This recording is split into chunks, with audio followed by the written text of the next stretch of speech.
Il-ħatra tal-Prim Ministru ġdid tal-Libja setet kienet pass lura mill-organizzazzjoni tal-elezzjoni ġenerali fil-Libja, elezzjoni li kienet mistennija minn bosta Libjani li kienu qed jarawha bħala sors ta' tranquillità fil-pajjiż. One News tkellem mal-Ambaxxatur Malti fil-Libja li spjega kif id-deċiżjoni tal-Kamra tar-Rappreżentanti Libjani għażlet li teleġġi Prim Ministru ġdid qabel l-elezzjonijiet. Għall-ewwel kien hemm daqsxejn pressjoni biex l-elezzjonijiet isiru fi żmien qasir, però milli deru li ħajitwalu daħlu fin-nofs il-House of Representatives li qegħdin ġewwa Tobruk u dawn riedu li jibdlu il-Prim Ministru.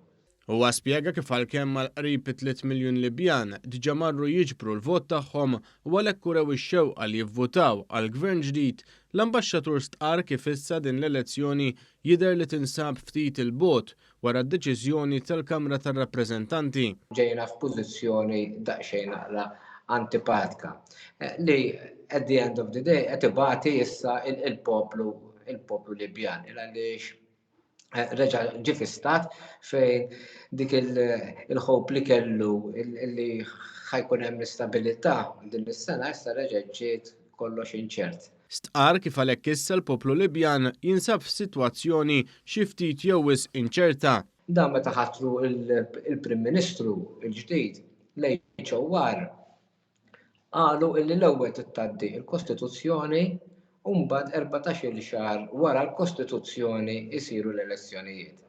Da jekk il-Kostituzzjoni ħaddum perjodu ta' xhur, allura mbagħad l-14-il xahar ħajerġgħu jibdew minn wara dik il-ġurnata. Huwa temm jispjega kif il-Gvern Malti huwa biss favur l-istabilità fil-Libja u lest li jaħdem ma' kull min jingħata t-tmexxija tal-pajjiż.